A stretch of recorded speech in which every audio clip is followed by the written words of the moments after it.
The Return of Sherlock Holmes by Sir Arthur Conan Doyle. Adventure of the Abbey Grange. It was on a bitterly cold and frosty morning, towards the end of the winter of '97, that I was awakened by a tugging at my shoulder. It was Holmes. The candle in his hand shone upon his eager, stooping face, and told me at a glance that something was amiss. "Come, Watson, come!" he cried. "The game is afoot. Not a word. Into your clothes and come." 10 minutes later we were both in a cab, and rattling through the silent streets on our way to Charing Cross Station. The first faint winter's dawn was beginning to appear, and we could dimly see the occasional figure of an early workman as he passed us, blurred and indistinct in the opalescent London reek. Holmes nestled in silence into his heavy coat, and I was glad to do the same, for the air was most bitter, and neither of us had broken our fast. It was not until we had consumed some hot tea at the station and taken our places on the Kentish train that we were sufficiently thawed, he to speak and I to listen. Holmes drew a note from his pocket and read aloud. "Abbey Grange, Marsham, Kent, 3:30 a.m. My dear Mr. Holmes, I should be very glad of your immediate assistance in what promises to be a most remarkable case. It is something quite in your line. Except for releasing the lady, I will see that everything is kept exactly as I have found it, but I beg you not to lose an instant, as it is difficult to leave Sir Eustace there. Yours faithfully, Stanley Hopkins." "Hopkins has called me in 7 times, and on each occasion his summons has been entirely justified," said Holmes. "I fancy that every one of his cases has found its way into your collection, and I must admit, Watson, that you have some power of selection, which atones for much of what I deplore in your narratives. Your fatal habit of looking at everything from the point of view of a story, instead of as a scientific exercise, has ruined what might have been an instructive and even classical series of demonstrations. You slur over work of the utmost finesse and delicacy, in order to dwell upon sensational details, which may excite, but cannot possibly instruct the reader." "Why do you not do it yourself, then?" I said with some bitterness. "I will, my dear Watson, I will. At present I am, as you know, fairly busy, but I propose to devote my declining years to the composition of a textbook, which shall focus the whole art of detection into 1 volume. Our present research appears to be a case of murder." "You think Sir Eustace is dead, then?" "I should say so. Hopkins' writing shows considerable agitation, and he is not an emotional man. Yes, I gather there has been violence, and that the body is left for our inspection. A mere suicide would not have caused him to send for me. As to the release of the lady, it would appear that she has been locked in her room during the tragedy. We are moving in high life, Watson. Crackling paper, E.B. monogram, coat of arms, picturesque address. I think that friend Hopkins will live up to his reputation, and that we shall have an interesting morning. The crime was committed before 12 last night." "How can you possibly tell?" "By an inspection of the trains, and by reckoning the time. The local police had to be called in, and they had to communicate with Scotland Yard. Hopkins had to go out, and he, in turn, had to send for me. All that makes a fair night's work. Well, here we are at Chislehurst Station, and we shall soon set our doubts at rest." A drive of a couple of miles through narrow country lanes brought us to a park gate, which was opened for us by an old lodge-keeper, whose haggard face bore the reflection of some great disaster.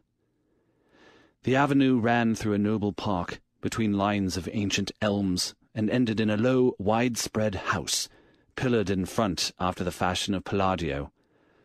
The central part was evidently of a great age and shrouded in ivy, but the large windows showed that modern changes had been carried out, and one wing of the house appeared to be entirely new. The youthful figure and alert, eager face of Inspector Stanley Hopkins confronted us in the open doorway. "I'm very glad you have come, Mr. Holmes, and you too, Dr. Watson. But indeed, if I had my time over again, I should not have troubled you, for since the lady has come to herself, she has given so clear an account of the affair that there is not much left for us to do. You remember that Lewisham gang of burglars?" "What, the 3 Randalls?" "Exactly. The father and 2 sons. It's their work. I have no doubt of it. They did a job at Sydenham a fortnight ago and were seen and described. Rather cool to do another so soon and so near. But it is they, beyond all doubt. It is a hanging matter this time. Sir Eustace is dead, then? Yes, his head was knocked in with his own poker. Sir Eustace Brackenstall, the driver tells me. Exactly. One of the richest men in Kent. Lady Brackenstall is in the morning room, poor lady. She has had a most dreadful experience. She seemed half dead when I saw her first. I think you had best see her and hear her account of the facts. Then we will examine the dining room together. Lady Brackenstall was no ordinary person. Seldom have I seen so graceful a figure, so womanly a presence, and so beautiful a face. She was a blonde, golden-haired, blue-eyed, and would no doubt have had the perfect complexion which goes with such colouring, had not her recent experience left her drawn and haggard. Her sufferings were physical as well as mental, for over one eye rose a hideous plum-coloured swelling, which her maid, a tall, austere woman, was bathing assiduously with vinegar and water. The lady lay back exhausted upon a couch, but her quick, observant gaze, as we entered the room, and the alert expression of her beautiful features, showed that neither her wits nor her courage had been shaken by her terrible experience. She was enveloped in a loose dressing-gown of blue and silver, but a black sequin-covered dinner dress lay upon the couch beside her. "I have told you all that happened, Mr. Hopkins," she said wearily. "Could you not repeat it for me? Well, if you think it necessary, I will tell these gentlemen what occurred. Have they been in the dining room yet?" "I thought they had better hear it from your ladyship's story first." "I shall be glad when you can arrange matters. It is horrible to me to think of him still lying there." She shuddered and buried her face in her hands. As she did so, the loose gown fell back from her forearms. Holmes uttered an exclamation. "You have other injuries, madam. What is this?" 2 vivid red spots stood out on one of the white, round limbs. She hastily covered it. "It is nothing. It has no connection with this hideous business tonight. If you and your friend will sit down, I will tell you all I can. I am the wife of Sir Eustace Brackenstall. I have been married about a year. I suppose that it is no use my attempting to conceal that our marriage has not been a happy one. I fear that all our neighbours will tell you that, even if I were to attempt to deny it. Perhaps the fault may be partly mine. I was brought up in the freer, less conventional atmosphere of South Australia, and this English life, with its proprieties and its primness, is not congenial to me.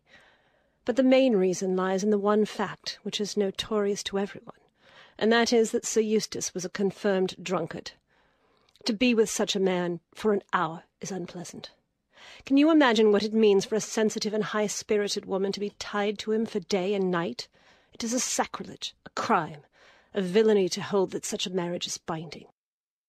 I say that these monstrous laws of yours will bring a curse upon the land. God will not let such wickedness endure."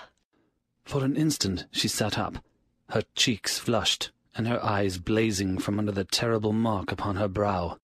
Then the strong, soothing hand of the austere maid drew her head down and onto the cushion, and the wild anger died away into a passionate sobbing.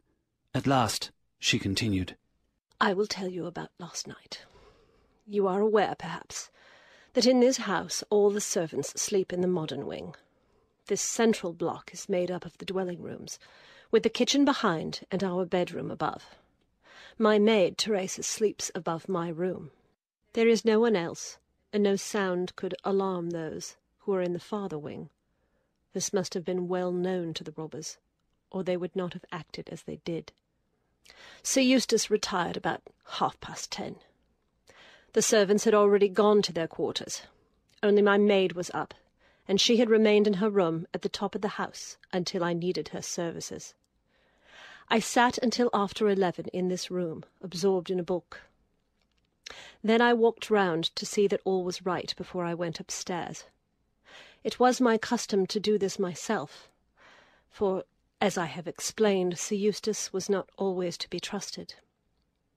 I went into the kitchen, the butler's pantry, the gun-room, the billiard-room, the drawing-room, and finally the dining-room. As I approached the window, which is covered with thick curtains, I suddenly felt the wind blow upon my face, and realized that it was open. I flung the curtain aside and found myself face to face with a broad-shouldered elderly man who had just stepped into the room. The window is a long French one, which rarely forms a door leading to the lawn. I held my bedroom candle lit in my hand, and by its light, behind the first man, I saw two others, who were in the act of entering. I stepped back, but the fellow was on me in an instant. He caught me first by the wrist, and then by the throat. I opened my mouth to scream, but he struck me a savage blow with his fist, over the eye, and felled me to the ground.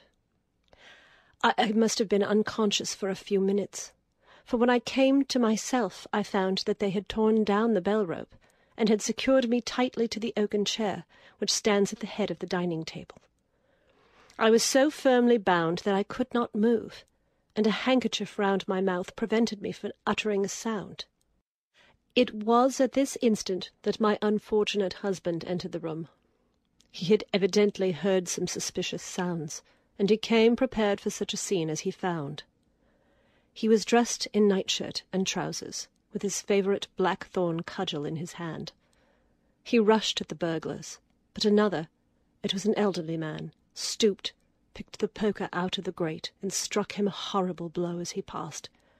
He fell with a groan, and never moved again. I fainted once more, but again it could only have been for a very few minutes, during which I was insensible. When I opened my eyes I found that they had collected the silver from the sideboard, and they had drawn a bottle of wine which stood there. Each of them had a glass in his hand. I have already told you, have I not, that one was elderly, with a beard, and the others young, hairless lads. They might have been a father with his two sons. They talked together in whispers. Then they came over and made sure that I was securely bound. Finally they withdrew, closing the window after them. It was quite a quarter of an hour before I got my mouth free. When I did so, my screams brought the maid to my assistance. The other servants were soon alarmed, and we sent for the local police, who instantly communicated with London. That is really all I can tell you, gentlemen, and I trust that it will not be necessary for me to go over so painful a story again. "Any questions, Mr. Holmes?" asked Hopkins. "I will not impose further tax upon Lady Brackenstall's patience and time," said Holmes. "Before I go into the dining-room, I should like to hear your experience." He looked at the maid. "I saw the men before ever they came into the house," said she. "As I sat by my bedroom window I saw 3 men in the moonlight, down by the lodge gate yonder, but I thought nothing of it at the time. It was more than an hour after that I heard my mistress scream, and down I ran to find her, poor lamb, just as she says, and him on the floor, with his blood and brains over the room. It was enough to drive a woman out of her wits, tied there, and her very dress spotted with him. But she never wanted courage, did Miss Mary Fraser of Adelaide, and Lady Brackenstall of Abbey Grange hasn't learnt new ways. You've questioned her long enough, you gentlemen. Now she's coming to her own room, just with her old Teresa, to get the rest that she badly needs." With a motherly tenderness, the gaunt woman put her arm around her mistress and led her from the room. "She has been with her all her life," said Hopkins. "Nursed her as a baby and came with her to England when they first left Australia 18 months ago. Teresa Wright is her name, and the kind of maid you don't pick up nowadays. This way, Mr. Holmes, if you please." The keen interest had passed out of Holmes' expressive face, and I knew that with the mystery all the charm of the case had departed. There still remained an arrest to be effected, but what were these commonplace rogues that he should soil his hands with them? An abstruse and learned specialist who finds that he has been called in for a case of measles would experience something of the annoyance which I read in my friend's eyes. Yet the scene in the dining-room of the Abbey Grange was sufficiently strange to arrest his attention and to recall his waning interest. It was a very large and high chamber, with carved oak ceiling, oaken panelling, and a fine array of deer's heads and ancient weapons around the walls. At the further end from the door was the high French window of which we had heard. 3 smaller windows on the right-hand side filled the apartment with cold winter sunshine. On the left was a large, deep fireplace with a massive overhanging oak mantelpiece. Beside the fireplace was a heavy oaken chair with arms and crossbars at the bottom. In and out through the open woodwork was woven a crimson cord, which was secured at each side to the crosspiece below.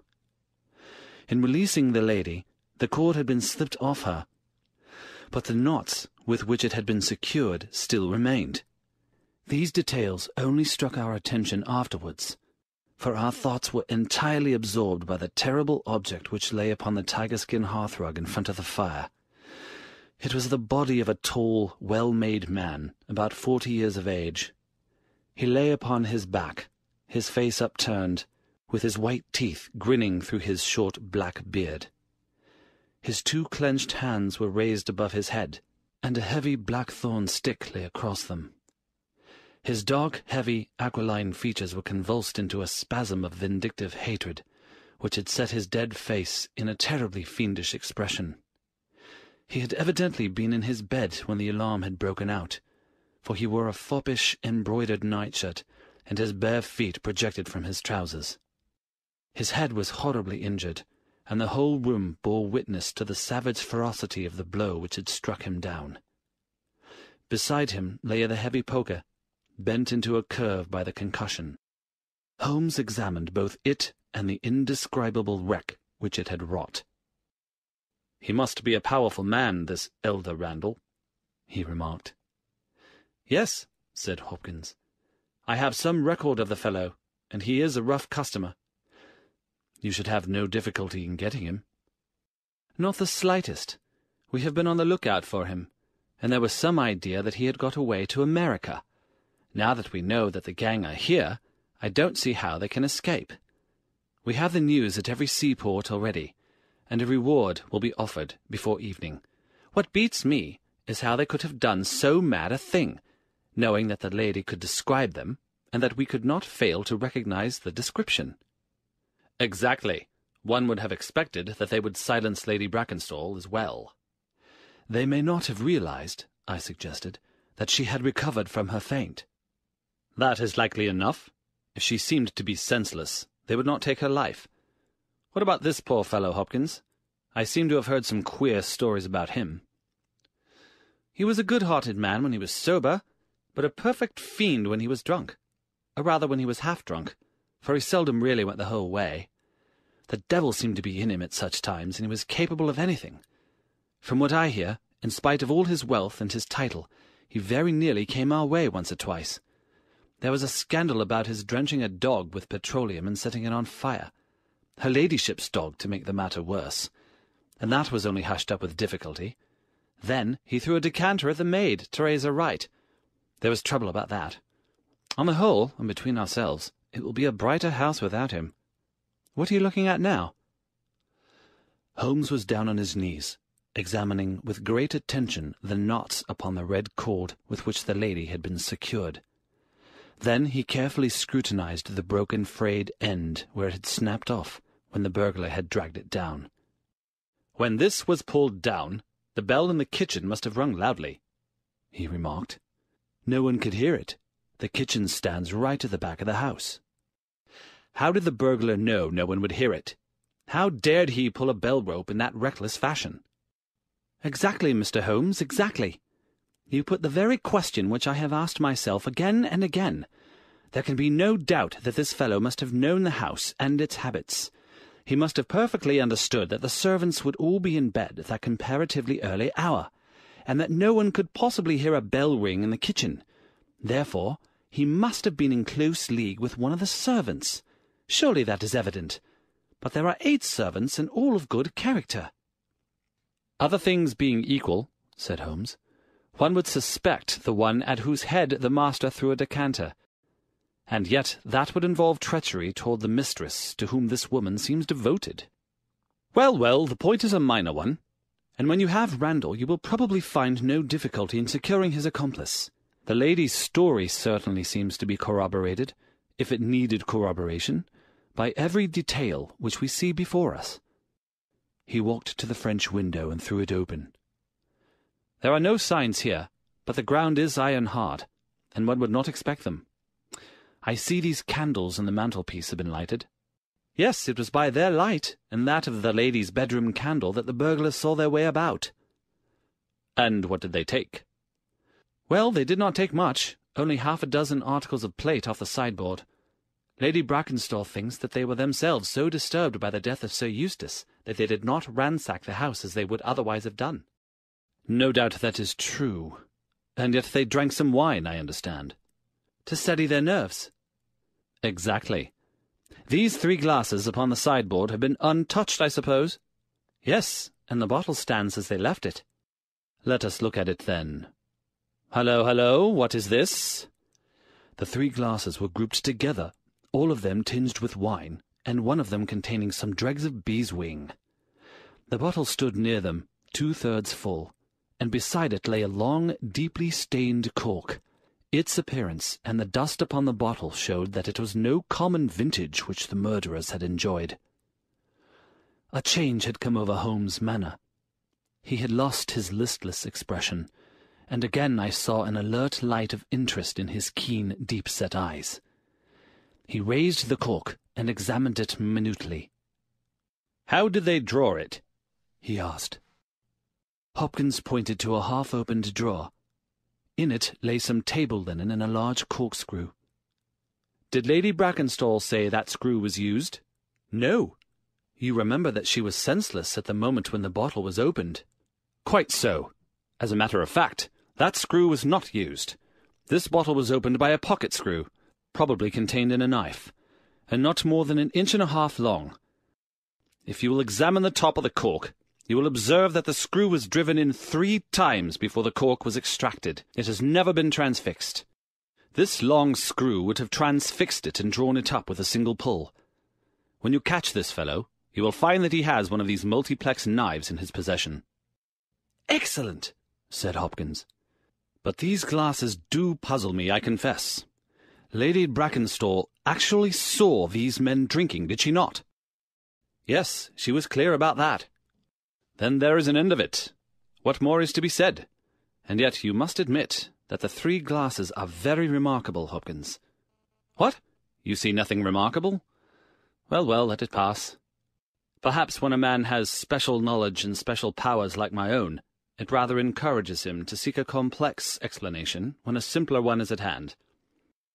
Of course, it must be a mere chance about the glasses. Well, good morning, Hopkins. I don't see that I can be of any use to you, and you appear to have your case very clear. You will let me know when Randall is arrested, and any further developments which may occur. I trust I shall soon have to congratulate you upon a successful conclusion. Come, Watson, I fancy that we may employ ourselves more profitably at home." During our return journey, I could see by Holmes' face that he was much puzzled by something which he had observed.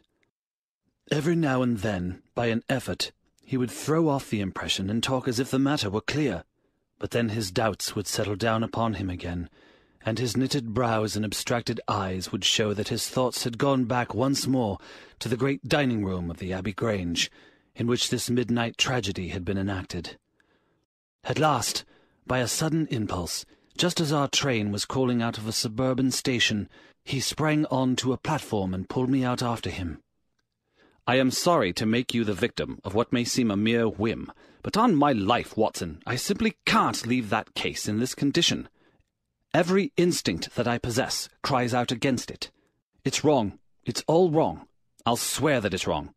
And yet the lady's story was complete. The maid's corroboration was sufficient. The detail was fairly exact. What have I to put up against that? 3 wine glasses. That is all. But if I had not taken things for granted, if I had examined everything with the care which I should have shown had we approached the case de novo, and had no cut-and-dried story to warp my mind, should I not have then found something more definite to go upon? Of course I should. Sit down on this bench, Watson, until a train for Chislehurst arrives, and allow me to lay the evidence before you, imploring you in the first instance to dismiss from your mind the idea that anything which the maid or her mistress may have said must necessarily be true. The lady's charming personality must not be permitted to warp our judgment. Surely there are details in her story which, if we looked at it in cold blood, would excite our suspicion. These burglars made a considerable haul at Sydenham a fortnight ago. Some account of them and their appearance was in the papers, and would naturally occur to anyone who wished to invent a story in which imaginary robbers should play a part. As a matter of fact, burglars who have done a good stroke of business are, as a rule, only too glad to enjoy the proceeds in peace and quiet without embarking on another perilous undertaking. Again, it is unusual for burglars to operate at so early an hour. It is unusual for burglars to strike a lady to prevent her screaming, since one would imagine that was the sure way to make her scream. It is unusual for them to commit murder when their numbers are sufficient to overpower one man. It is unusual for them to be content with a limited plunder when there was much more within their reach. And finally, I should say, that it is very unusual for such men to leave a bottle half empty. How do all these unusuals strike you, Watson? Their cumulative effect is certainly considerable, and yet each of them is quite possible in itself. The most unusual thing of all, as it seems to me, is that the lady should be tied to the chair. Well, I am not so clear about that, Watson, for it is evident that they must either kill her or else secure her in such a way that she could not give immediate notice of their escape. But at any rate, I have shown, have I not, that there is a certain element of improbability about the lady's story. And now, on top of this, comes the incident of the wine-glasses. What about the wine-glasses? Can you see them clearly in your mind's eye? I see them clearly. We are told that 3 men drank from them. Does that strike you as likely? Why not? There was wine in each glass. Exactly. But there was beeswing only in one glass. You must have noticed that fact. What does that suggest to your mind? The last glass filled would be most likely to contain beeswing. Not at all. The bottle was full of it, and it is inconceivable that the first 2 glasses were clear and the third heavily charged with it. There are 2 possible explanations, and only 2. One is that after the second glass was filled, the bottle was violently agitated, and so the third glass received the beeswing. That does not appear probable. No, I am sure that I am right. What then do you suppose? That only 2 glasses were used, and that the dregs of both were poured into a third glass, so as to give the false impression that 3 people had been there. In that way all the beeswing would be in the last glass, would it not? Yes, I am convinced that this is so. But if I have hit upon the true explanation of this one small phenomenon, then in an instant this case rises from the commonplace to the exceedingly remarkable. For it can only mean that Lady Brackenstall and her maid have deliberately lied to us, and that not one word of their story is to be believed, that they have some very strong reason for covering the real criminal, and that we must construct our case for ourselves without any help from them. That is the mission which now lies before us, and here, Watson, is the Sydenham train. The household at the Abbey Grange were much surprised at our return, but Sherlock Holmes, finding that Stanley Hopkins had gone off to report to headquarters, took possession of the dining-room, locked the door upon the inside, and devoted himself for 2 hours to one of those minute and laborious investigations which form the solid basis on which his brilliant edifices of deduction were reared. Seated in a corner, like an interested student who observes the demonstration of his professor, I followed every step of that remarkable research. The window, the curtains, the carpet, the chair, the rope, each in turn was minutely examined and duly pondered. The body of the unfortunate baronet had been removed, and all else remained as we had seen it in the morning. Finally, to my astonishment, Holmes climbed up onto the massive mantelpiece.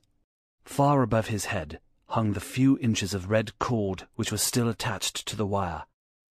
For a long time he gazed upward at it, and then, in an attempt to get nearer to it, he rested his knee upon a wooden bracket on the wall. This brought his hand within a few inches of the broken end of the rope. But it was not this so much as the bracket itself which seemed to engage his attention. Finally, he sprang down with an ejaculation of satisfaction. "It's all right, Watson," said he. "We have got our case, one of the most remarkable in our collection. But dear me, how slow-witted I have been, and how nearly I have committed the blunder of my lifetime. Now, I think that with a few missing links, my chain is almost complete." "You have got your men?" "Man, Watson, man. Only one, but a very formidable person, strong as a lion. Witness the blow that bent that poker. 6'3" in height, active as a squirrel, dexterous with his fingers. Finally, remarkably quick-witted, for this whole ingenious story is of his concoction. Yes, Watson, we have come upon the handiwork of a very remarkable individual. And yet, in that bell-rope, he has given us a clue which should not have left us a doubt." "Where was the clue?" "Well, if you were to pull down a bell-rope, Watson, where would you expect it to break? Surely at the spot where it is attached to the wire. Why should it break 3 inches from the top, as this one has done?" "Because it is frayed there." "Exactly. This end, which we can examine, is frayed. He was cunning enough to do that with his knife. But the other end is not frayed. You could not observe that from here, but if you were on the mantelpiece you would see that it is cut clean off without any mark of fraying whatever. You can reconstruct what occurred. The man needed the rope. He would not tear it down for fear of giving the alarm by ringing the bell. What did he do? He sprang up on the mantelpiece, could not quite reach it, put his knee on the bracket, you will see the impression in the dust, and so got his knife to bear upon the cord. I could not reach the place by at least 3 inches. From what I infer, he is at least 3 inches a bigger man than I. Look at that mark upon the seat of the oaken chair. What is it?" "Blood." "Undoubtedly it is blood. This alone puts the lady's story out of court. If she was seated on the chair when the crime was done, how comes that mark? No, she was placed in the chair after the death of her husband. I'll wager that the black dress shows a corresponding mark to this. We have not yet met our Waterloo, Watson, but this is our Marengo, for it begins in defeat and ends in victory. I should like now to have a few words with the nurse, Teresa. We must be wary for a while, if we are to get the information which we want." She was an interesting person, this stern Australian nurse. Taciturn, suspicious, ungracious. It took some time before Holmes' pleasant manner and frank acceptance of all that she said thawed her into a corresponding amiability. She did not attempt to conceal her hatred for her late employer. "Yes, sir. It is true that he threw the decanter at me. I heard him call my mistress a name, and I told him he would not dare to speak so if her brother had been there. Then it was that he threw it at me. He might have thrown a dozen if he had but left my bonny bird alone. He was forever ill-treating her, and she too proud to complain. She will not tell me even all that he has done to her. She never told me of those marks on her arm that you saw this morning, but I know very well that they come from a stab with a hat-pin. The sly devil! God forgive me that I should speak of him so now that he is dead, but a devil he was if ever one walked the earth. He was all honey when first we met him, only 18 months ago, and we both feel as if it were 18 years. She had only just arrived in London. Yes, it was her first voyage. She had never been from home before. He won her with his title and his money and his false London ways. If she made a mistake, she has paid for it, if ever a woman did. What month did we meet him? Well, I tell you, it was just after we arrived. We arrived in June, and it was July. They were married in January of last year. Yes, she is down in the morning room again, and I have no doubt she will see you, but you must not ask too much of her, for she has gone through all that flesh and blood will stand." Lady Brackenstall was reclining on the same couch, but looked brighter than before. The maid had entered with us, and began once more to foment the bruise upon her mistress's brow. "I hope," said the lady, "that you have not come to cross-examine me again." "No," Holmes answered in his gentlest voice. "I will not cause you any unnecessary trouble, Lady Brackenstall, and my whole desire is to make things easy for you, for I am convinced that you are a much-tried woman. If you'll treat me as a friend and trust me, you may find that I will justify your trust." "What do you want me to do?" "To tell me the truth." "Mr. Holmes!" No, Lady Brackenstall. It is no use. You may have heard of any little reputation which I possess. I will stake it all on the fact that your story is an absolute fabrication." Mistress and maid were both staring at Holmes with pale faces and frightened eyes. "You are an impudent fellow," cried Teresa. "Do you mean to say that my mistress has told a lie?" Holmes rose from his chair. "Have you nothing to tell me?" "I have told you everything." "Think once more, Lady Brackenstall. Would it not be better to be frank?" For an instant there was hesitation in her beautiful face. Then some new strong thought caused it to set like a mask. "I have told you all I know." Holmes took his hat and shrugged his shoulders. "I am sorry," he said, and without another word we left the room and the house. There was a pond in the park, and to this my friend led the way. It was frozen over, but a single hole was left for the convenience of a solitary swan. Holmes gazed at it, and then passed on to the lodge gate. There he scribbled a short note for Stanley Hopkins, and left it with the lodge-keeper. "It may be a hit, or it may be a miss, but we are bound to do something for friend Hopkins just to justify this second visit," said he. "I will not quite take him into my confidence yet. I think our next scene of operations must be the shipping office of the Adelaide-Southampton line, which stands at the end of the Pall Mall, if I remember right. There is a second line of steamers which connect South Australia with England, but we will draw a larger cover first." Holmes's cards sent in to the manager ensured instant attention, and he was not long in acquiring all the information he needed. In June of '95, only one of their line had reached a home port. It was the Rock of Gibraltar, their largest and best boat. A reference to the passenger list showed that Miss Fraser of Adelaide, with her maid, had made the voyage in her. The boat was now somewhere south of the Suez Canal, on her way to Australia. Her officers were the same as in '95, with one exception. The first officer, Mr. Jack Croker, had been made a captain and was to take charge of their new ship, the Bass Rock, sailing in 2 days' time from Southampton. He lived at Sydenham, but he was likely to be in that morning for instructions, if we cared to wait for him. No, Mr. Holmes had no desire to see him, but would be glad to know more about his record and character.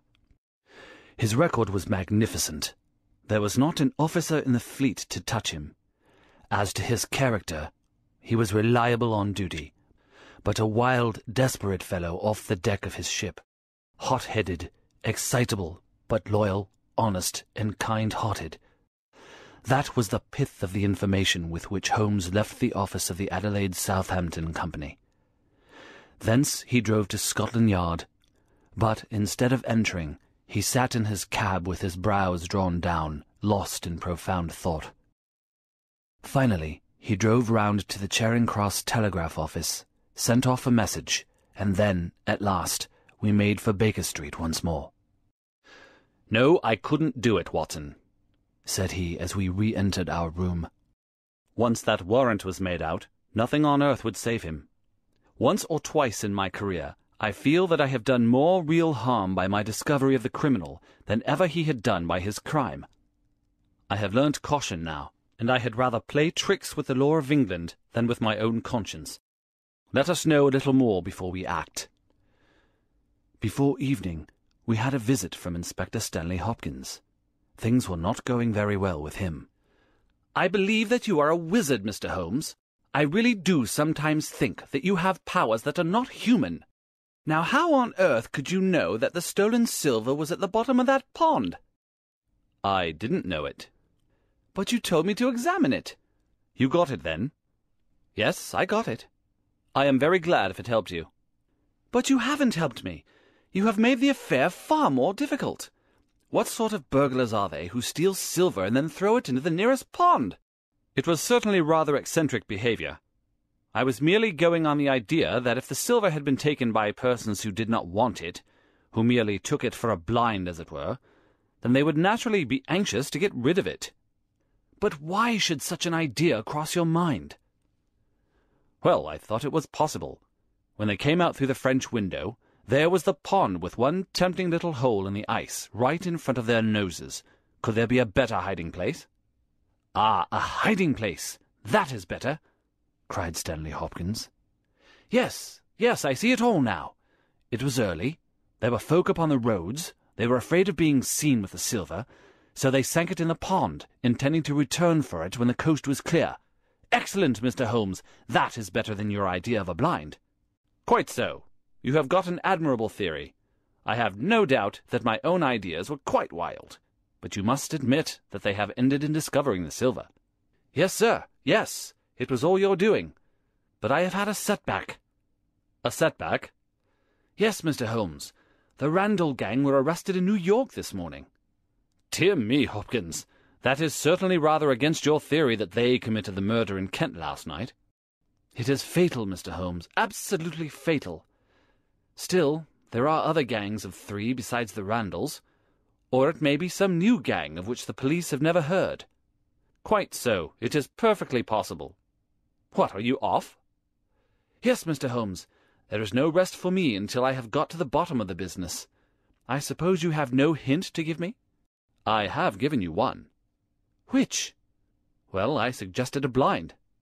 But why, Mr. Holmes, why? Ah, that's the question, of course. But I commend the idea to your mind. You might possibly find that there was something in it. You won't stop for dinner? Well, goodbye, and let us know how you get on. Dinner was over and the table cleared before Holmes alluded to the matter again. He had lit his pipe and held his slippered feet to the cheerful blaze of the fire. Suddenly he looked at his watch. I expect developments, Watson. When? Now, within a few minutes.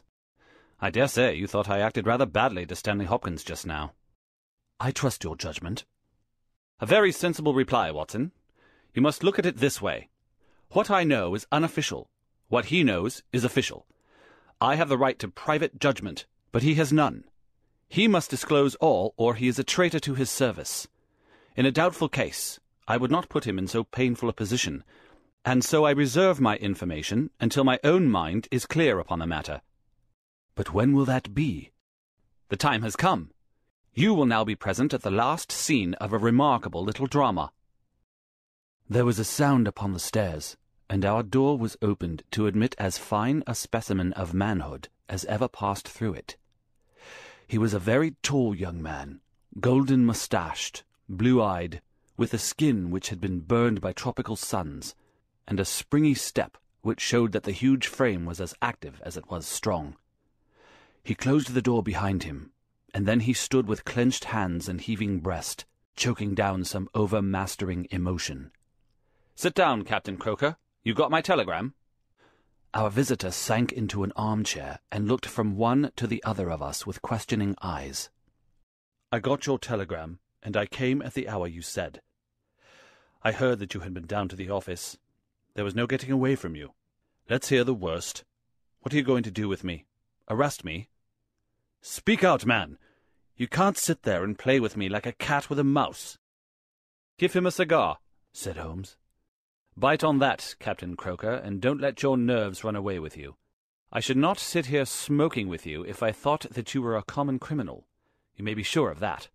Be frank with me, and we may do some good. Play tricks with me, and I'll crush you." "What do you wish me to do?" "To give a true account of all that happened at the Abbey Grange last night. A true account, mind you, with nothing added and nothing taken off. I know so much already that if you go 1 inch off the straight, I'll blow this police whistle from my window, and the affair goes out of my hands forever." The sailor thought for a little. Then he struck his leg with his great sunburned hand. "I'll chance it," he cried. "I believe you are a man of your word, and a white man, and I'll tell you the whole story. But one thing I will say first. So far as I am concerned, I regret nothing, and I fear nothing, and I would do it all again and be proud of the job. Damn the beast! If he had as many lives as a cat, he would owe them all to me. But it's the lady, Mary Fraser, for never will I call her by that accursed name. When I think of her getting into trouble, I, who would give my life just to bring one smile to her dear face, It's that turns my soul into water. And yet, what less could I do? I'll tell you my story, gentlemen, and then I'll ask you, as man to man, what less could I do? I must go back a bit. You seem to know everything, so I expect that you know that I met her when she was a passenger, and I was first officer of the Rock of Gibraltar. From the first day I met her, she was the only woman to me. Every day of that voyage I loved her more, and many a time since have I kneeled down in the darkness of the night watch, and kissed the deck of that ship because I knew her dear feet had trod it. She was never engaged to me. She treated me as fairly as ever a woman treated a man. I have no complaint to make. It was all love on my side, and all good comradeship and friendship on hers. When we parted she was a free woman, but I could never again be a free man. Next time I came back from sea, I heard of her marriage. Well, why shouldn't she marry whom she liked? Title and money. Who could carry them better than she? She was born for all that is beautiful and dainty. I didn't grieve over her marriage. I was not such a selfish hound as that. I just rejoiced that good luck had come her way, and that she had not thrown herself away on a penniless sailor. That's how I loved Mary Fraser. Well, I never thought to see her again, but last voyage I was promoted, and the new boat was not yet launched, so I had to wait for a couple of months with my people at Sydenham. One day, out in a country lane, I met Teresa Wright, her old maid. She told me all about her, about him, about everything. I tell you, gentlemen, it nearly drove me mad. This drunken hound, that he should dare to raise a hand to her, whose boots he was not worthy to lick. I met Teresa again. Then I met Mary herself, and met her again. Then she would meet me no more. But the other day I had a notice that I was to start on my voyage within a week, and I determined that I would see her once before I left. Teresa was always my friend, for she loved Mary and hated this villain almost as much as I did. From her I learned the ways of the house. Mary used to sit up reading in her own little room downstairs. I crept round there last night, and scratched at the window. At first she would not open to me, but in her heart I know that now she loves me, and she could not leave me in that frosty night.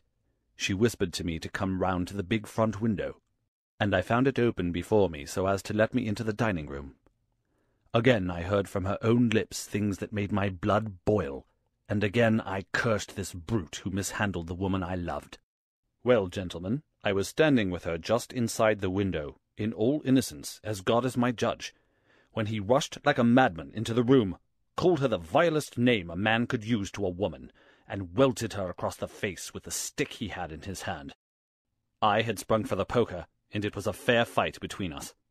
See here, on my arm, where his first blow fell. Then it was my turn, and I went through him as if he had been a rotten pumpkin. Do you think that I was sorry? Not I. It was his life or mine. But far more than that. It was his life or hers. For how could I leave her in the power of this madman? That was how I killed him. Was I wrong? Well then, what would either of you gentlemen have done if you had been in my position? She had screamed when he struck her, and that brought old Teresa down from the room above.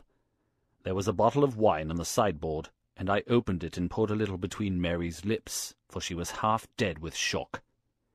Then I took a drop myself. Teresa was as cool as ice, and it was her plot as much as mine. We must make it appear that burglars had done the thing. Teresa kept on repeating our story to her mistress, while I swarmed up and cut the rope of the bell. Then I lashed her in her chair, and frayed out the end of the rope to make it look natural. Else they would wonder how in the world a burglar could have got up there to cut it. Then I gathered up a few plates and pots of silver to carry out the idea of the robbery, and there I left them, with orders to give the alarm when I had a quarter of an hour's start. I dropped the silver into the pond, and made off for Sydenham, feeling that for once in my life I had done a real good night's work. And that's the truth, and the whole truth, Mr. Holmes, if it cost me my neck.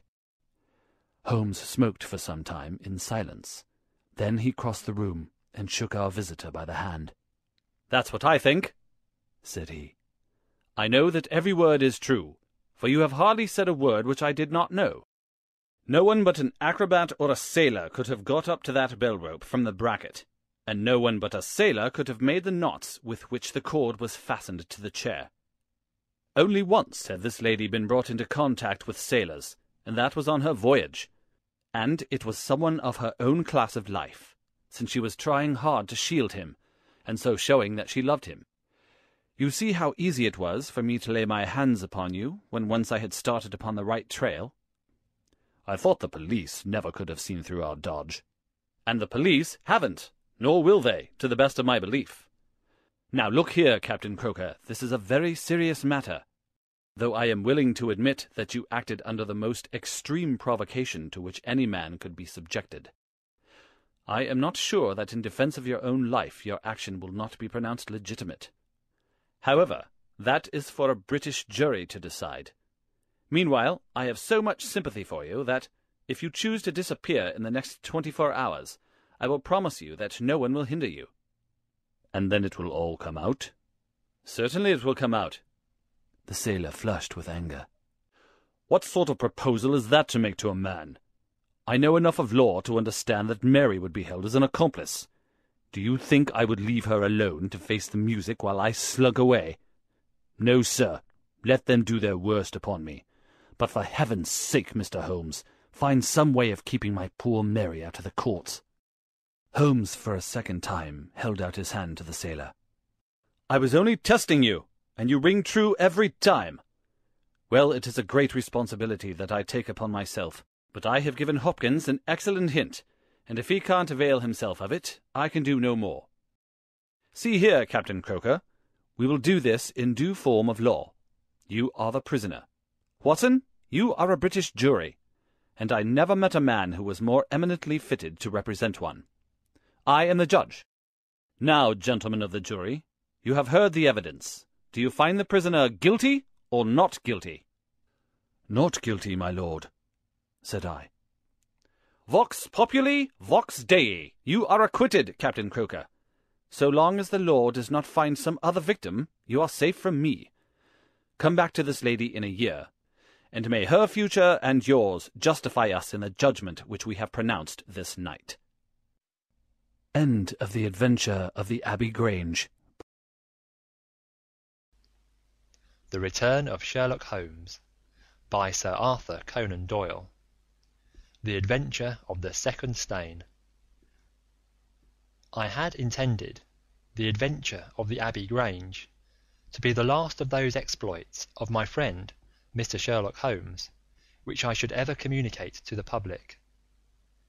This resolution of mine was not due to any lack of material, since I have notes of many hundreds of cases to which I have never alluded, nor was it caused by any waning interest on the part of my readers in the singular personality and unique methods of this remarkable man. The real reason lay in the reluctance which Mr. Holmes has shown to the continued publication of his experiences. So long as he was in actual professional practice, the records of his successes were of some practical value to him. But since he has definitely retired from London, and betaken himself to study and bee farming on the Sussex Downs, notoriety has become hateful to him, and he has peremptorily requested that his wishes in this matter should be strictly observed. It was only upon my representing to him that I had given a promise that The Adventure of the Second Stain should be published when the times were ripe, and pointing out to him that it is only appropriate that this long series of episodes should culminate in the most important international case which he has ever been called upon to handle, that I at last succeeded in obtaining his consent that a carefully guarded account of the incident should at last be laid before the public.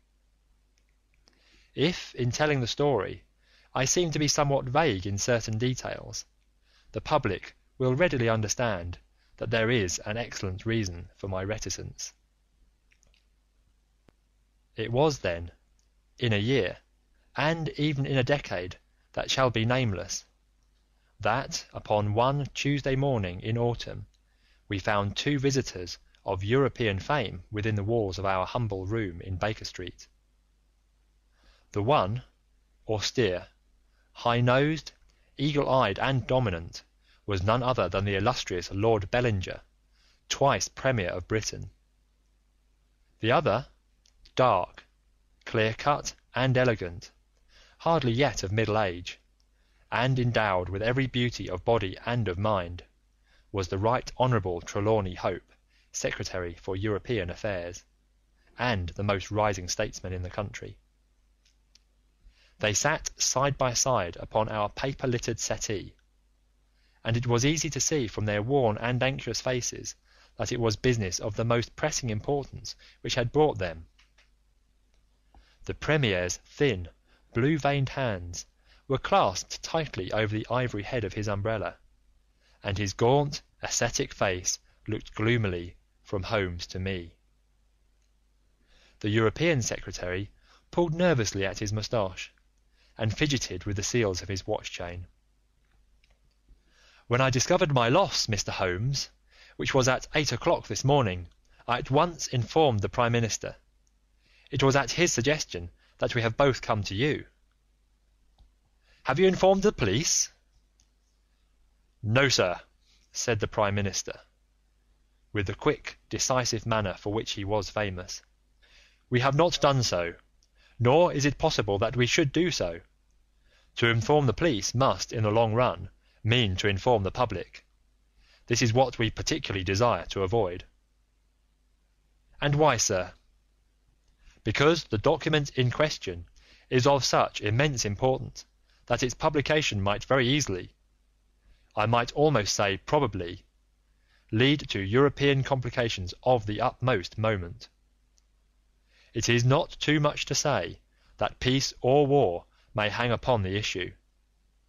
Unless its recovery can be attended with the utmost secrecy, then it may as well not be recovered at all, for all that is aimed at by those who have taken it is that its contents should be generally known." "I understand. Now, Mr. Trelawney Hope, I should be much obliged if you would tell me exactly the circumstances under which this document disappeared." "That can be done in very few words, Mr. Holmes. The letter, for it was a letter from a foreign potentate, was received 6 days ago. It was of such importance that I have never left it in my safe, but have taken it across each evening to my house in Whitehall Terrace, and kept it in my bedroom in a locked dispatch box. It was there last night, of that I am certain. I actually opened the box while I was dressing for dinner, and saw the document inside. This morning it was gone. The dispatch box had stood beside the glass upon my dressing table all night. I am a light sleeper, and so is my wife. We are both prepared to swear that no one could have entered the room during the night, and yet I repeat that the paper is gone." "What time did you dine?" 7:30. "How long was it before you went to bed?" "My wife had gone to the theatre. I waited up for her. It was 11:30 before we went to our room." "Then for 4 hours the dispatch box has lain unguarded?" "No one is ever permitted to enter that room save the housemaid in the morning, and my valet, or my wife's maid, during the rest of the day. They are both trusty servants, who have been with us for some time. Besides, neither of them could possibly have known that there was anything more valuable than the ordinary departmental papers in my dispatch box." "Who did know of the existence of that letter?" "No one in the house." "Surely your wife knew?" "No, sir. I had said nothing to my wife until I missed the paper this morning." The Premier nodded approvingly. "I have long known, sir, how high is your sense of public duty," said he. "I am convinced that in the case of a secret of this importance, it would rise superior to the most intimate domestic ties." The European Secretary bowed. "You do me no more than justice, sir. Until this morning I had never breathed one word to my wife upon this matter. Could she have guessed? No, Mr. Holmes, she could not have guessed, nor could anyone have guessed. Have you lost any documents before? No, sir. Who is there in England who did know of the existence of this letter? Each member of the Cabinet was informed of it yesterday, but the pledge of secrecy which attends every Cabinet meeting was increased by the solemn warning which was given by the Prime Minister. Good heavens! To think that within a few hours I should myself have lost it! His handsome face was distorted with a spasm of despair, and his hands tore at his hair. For a moment we caught a glimpse of the natural man, impulsive, ardent, keenly sensitive. The next, the aristocratic mask was replaced, and the gentle voice had returned. Besides the members of the Cabinet, there are 2, or possibly 3, departmental officials who know of the letter. No one else in England, Mr. Holmes, I assure you. But abroad? I believe that no one abroad has seen it save the man who wrote it. I am well convinced that his ministers, that the usual official channels have not been employed. Holmes considered for some little time. Now, sir, I must ask you more particularly what this document is, and why its disappearance should have such momentous consequences. The 2 statesmen exchanged a quick glance, and the Premier's shaggy eyebrows gathered in a frown. Mr. Holmes, the envelope is a long, thin one, of pale blue colour. There is a seal of red wax stamped with a crouching lion. It is addressed in large, bold handwriting to— I fear, sir, said Holmes, that, interesting and indeed essential as these details are, my inquiries must go more to the root of things. What was the letter? That is a state secret of the utmost importance, and I fear that I cannot tell you, nor do I see that it is necessary. If, by the aid of the powers which you are said to possess, you can find such an envelope as I describe, with its enclosure, you will have deserved well of your country, and earned any reward which it lies in our power to bestow. Sherlock Holmes rose with a smile. You are 2 of the most busy men in the country, said he, and in my own small way I have also a good many calls upon me. I regret exceedingly that I cannot help you in this matter, and any continuation of this interview would be a waste of time. The Premier sprang to his feet with that quick, fierce gleam of his deep-set eyes before which a cabinet has cowered. "I am not accustomed, sir," he began, but mastered his anger and resumed his seat. For a minute or more we all sat in silence. Then the old statesman shrugged his shoulders. "We must accept your terms, Mr. Holmes. No doubt you are right, and it is unreasonable for us to expect you to act unless we give you our entire confidence." "I agree with you," said the younger statesman. "Then I will tell you, relying entirely upon your honour and that of your colleague. Dr. Watson, I may appeal to your patriotism also, for I could not imagine a greater misfortune for the country than that this affair should come out. You may safely trust us. The letter, then, is from a certain foreign potentate who has been ruffled by some recent colonial developments of his country. It has been written hurriedly, and upon his own responsibility entirely. Inquiries have shown that his ministers know nothing of the matter. At the same time, it is couched in so unfortunate a manner, and certain phrases in it are of so provocative character, that its publication would undoubtedly lead to a most dangerous state of feeling in this country. There would be such a ferment, sir, that I do not hesitate to say that within a week of the publication of that letter, this country would be involved in a great war." Holmes wrote a name upon a slip of paper and handed it to the Premier. "Exactly, it was he. And it is this letter which may well mean the expenditure of 1,000 millions and the lives of 100,000 men, which has become lost in this unaccountable fashion. Have you informed the sender?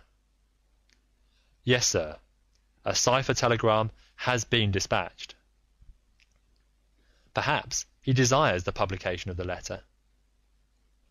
No, sir, we have strong reason to believe that he already understands that he has acted in an indiscreet and hot-headed manner. It would be a great blow to him and to his country than to us if this letter were to come out. If this is so, whose interest is it that the letter should come out? Why should anyone desire to steal it or to publish it?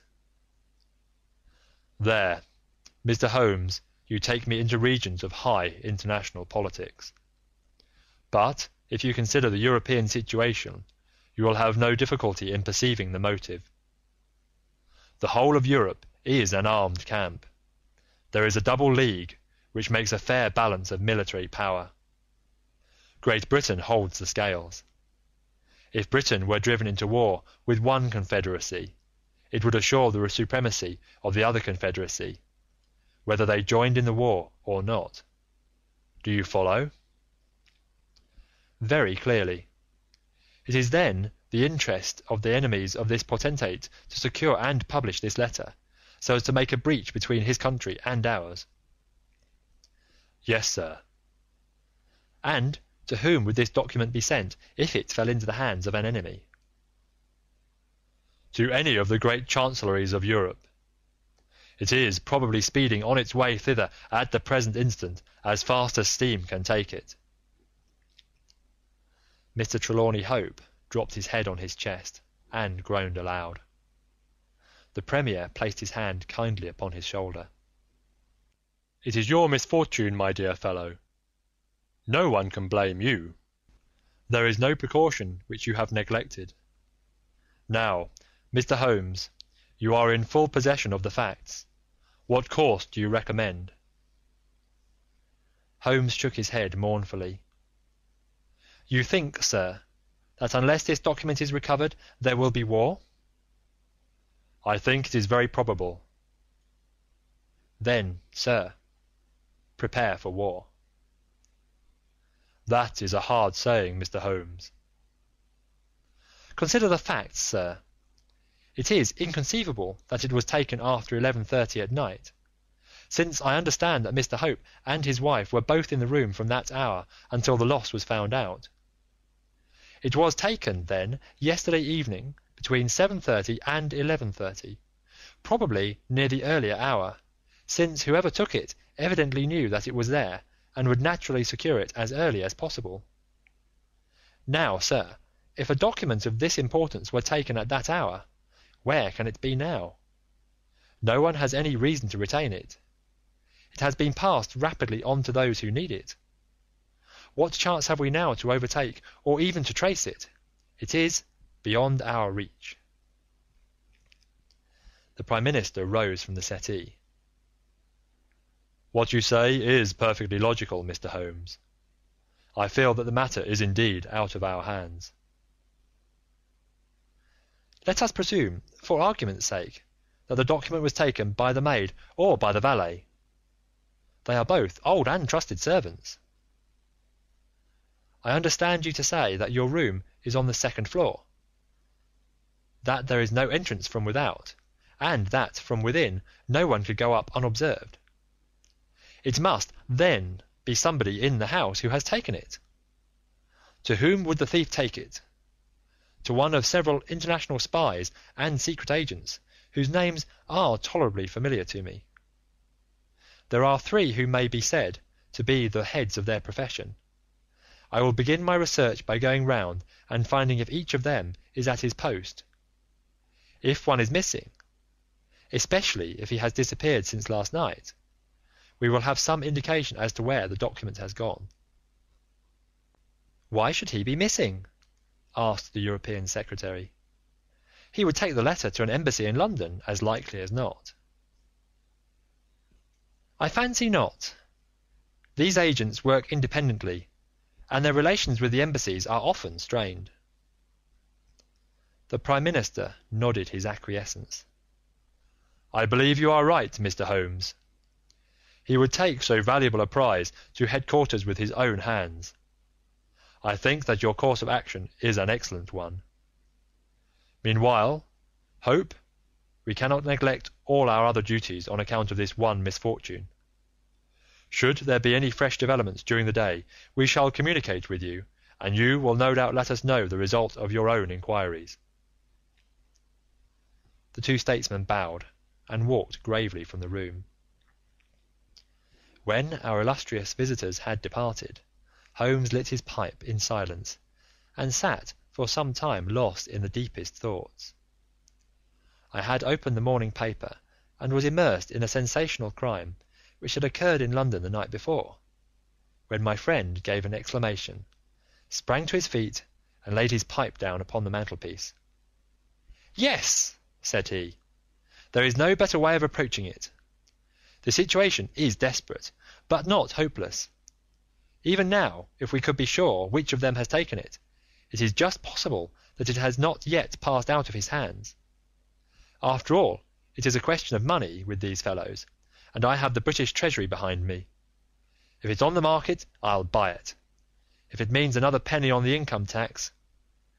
It is conceivable that the fellow might hold it back to see what bids come from the side before he tries his luck on the other. There are only those three capable of playing so bold a game. There are Oberstein, La Rothiere, and Eduardo Lucas. I will see each of them." I glanced at my morning paper. "Is that Eduardo Lucas of Godolphin Street?"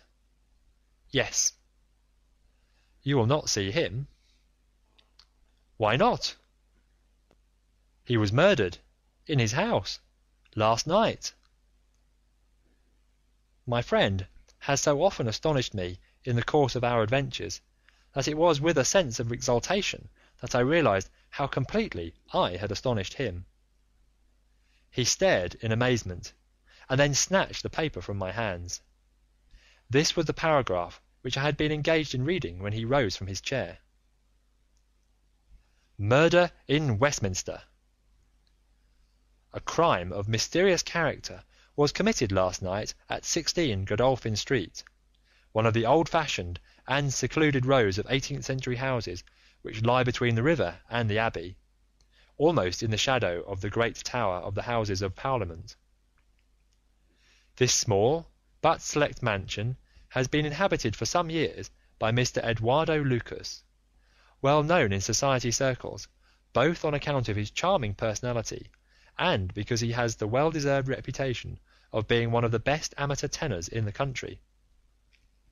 Mr. Lucas is an unmarried man, 34 years of age, and his establishment consists of Mrs. Pringle, an elderly housekeeper, and of Milton, his valet.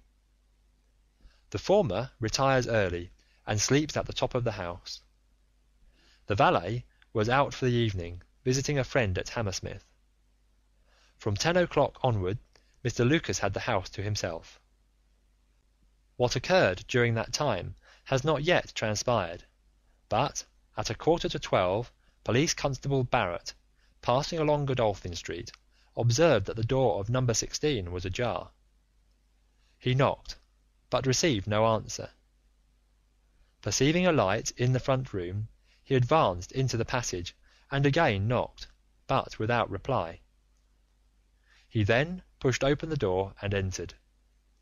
The room was in a state of wild disorder, the furniture being all swept to one side, and one chair lying on its back in the centre.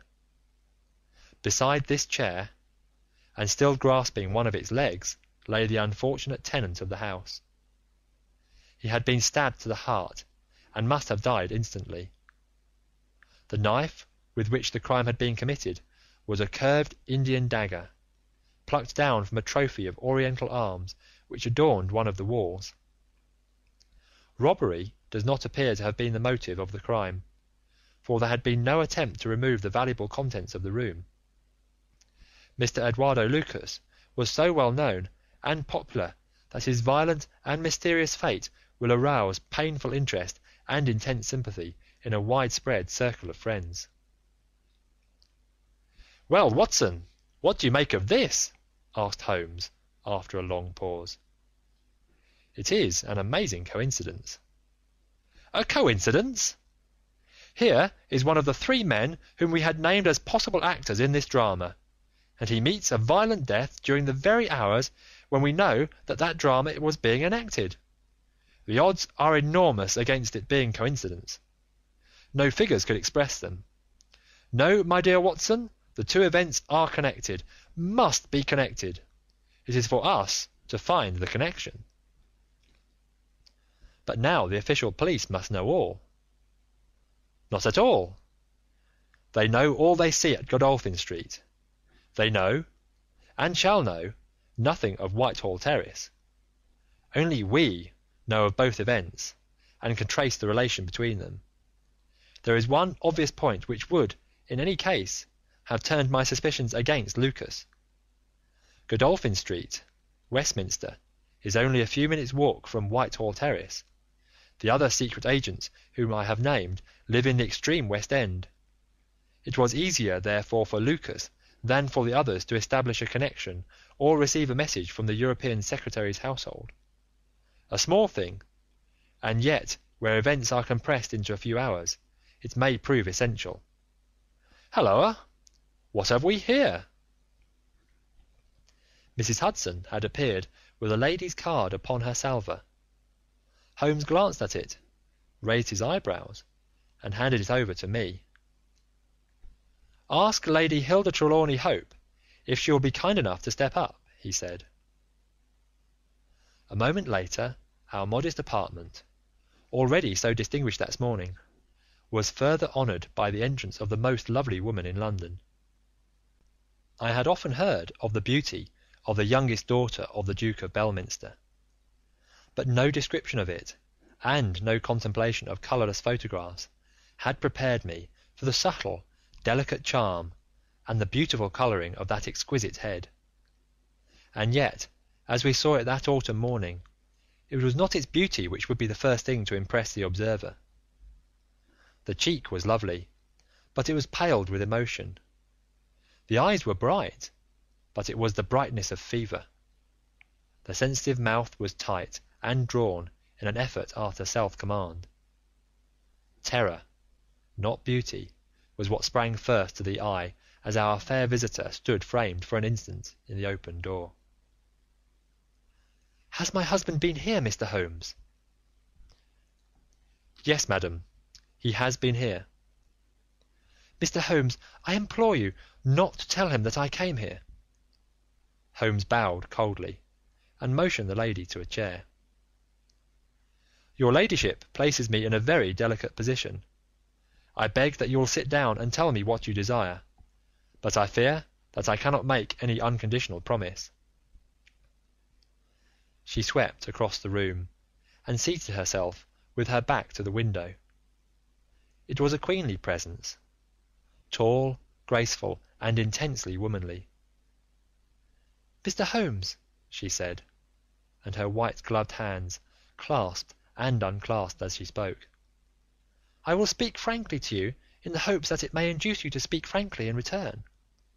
There is complete confidence between my husband and me on all matters save one. That one is politics. On this his lips are sealed. He tells me nothing. Now I am aware that there was a most deplorable occurrence in our house last night. I know that a paper has disappeared, but because the matter is political, my husband refuses to take me into his complete confidence. Now it is essential, I say, that I should thoroughly understand it. You are the only other person, save only these politicians, who know the true facts. I beg you then, Mr. Holmes, to tell me exactly what has happened and what it will lead to. Tell me all, Mr. Holmes.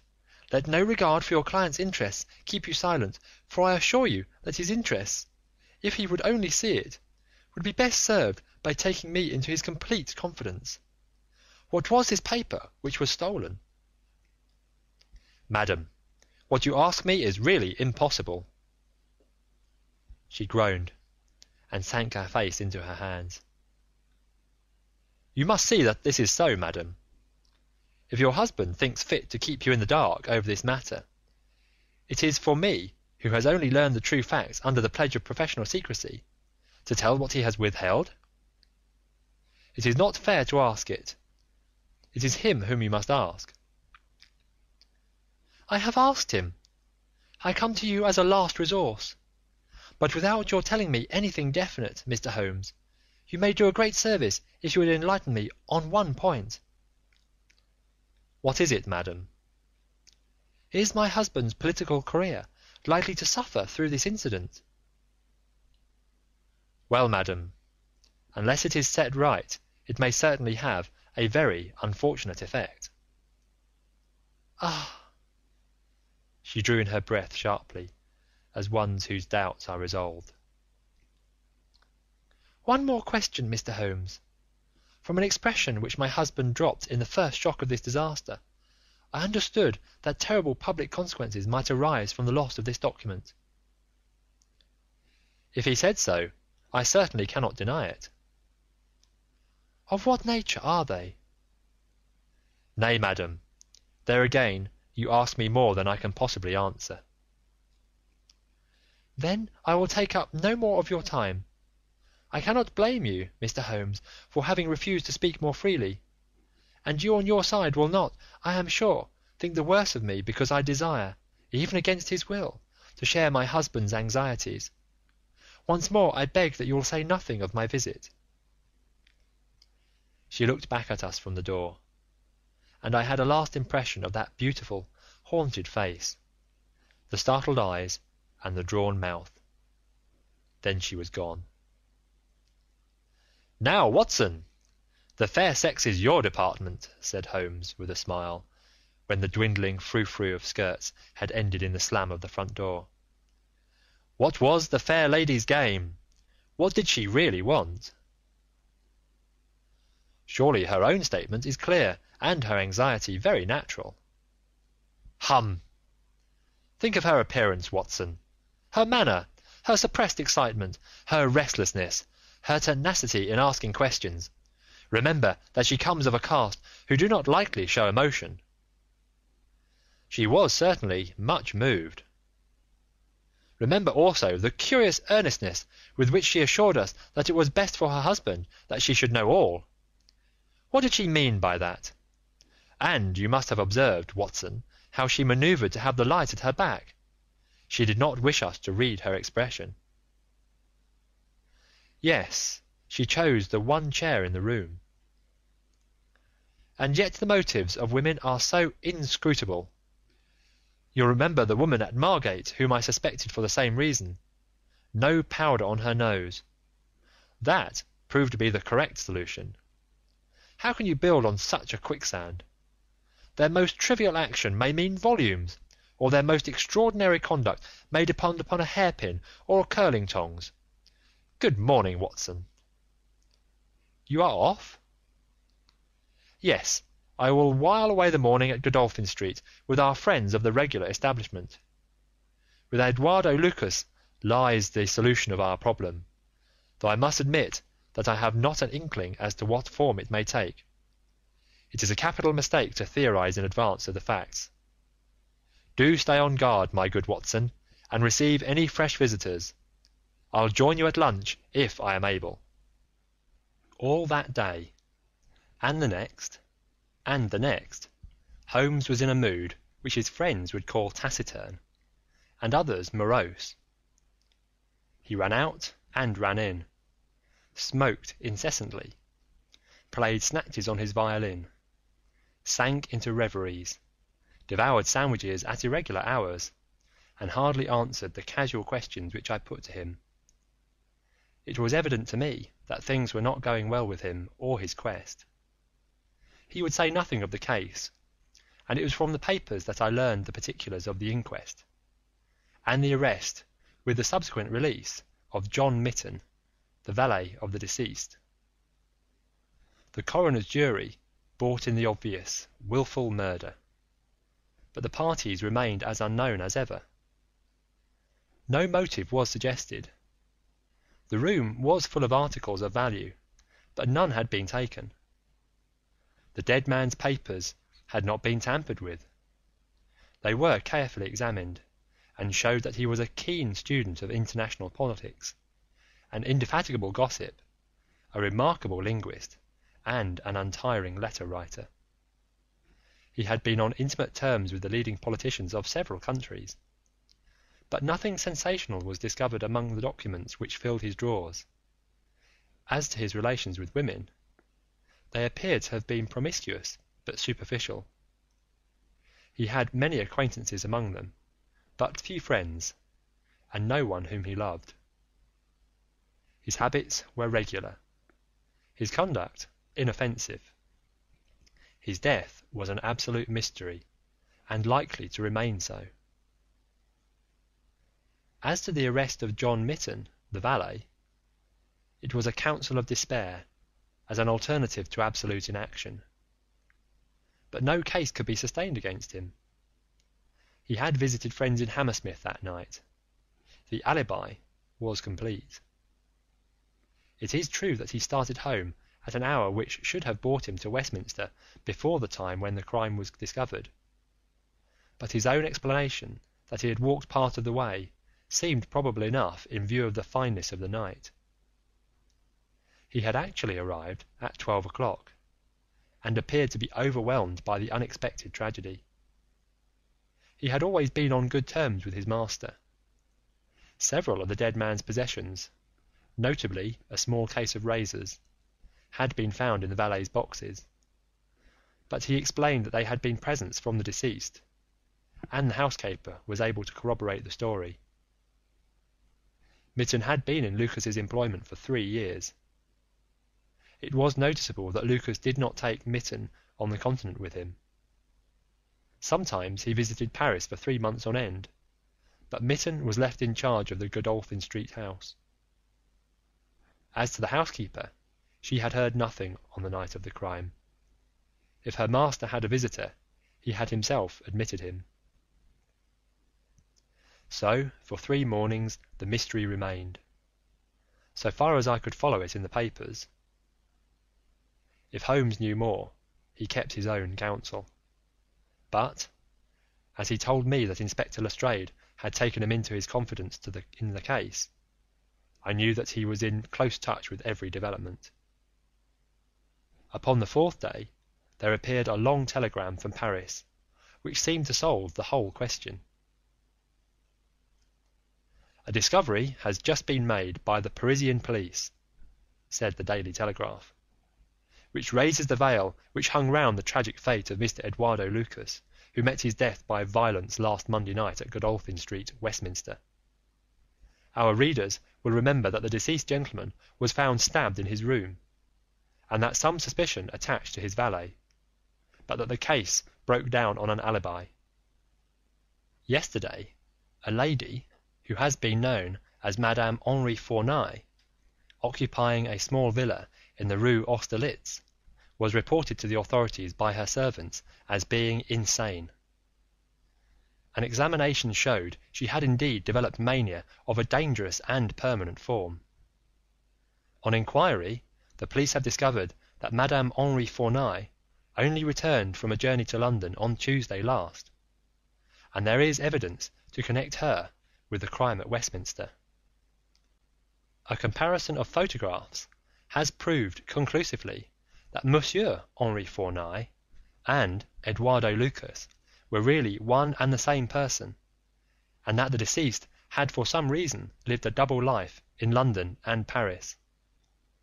Madame Fournay, who is of Creole origin, is of an extremely excitable nature, and has suffered in the past from attacks of jealousy which have amounted to frenzy. It is conjectured that it was in one of these that she committed the terrible crime which has caused such a sensation in London.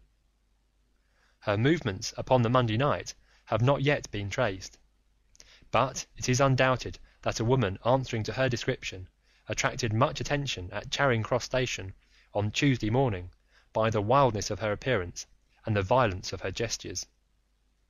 It is probable, therefore, that the crime was either committed when insane, or that its immediate effect was to drive the unhappy woman out of her mind.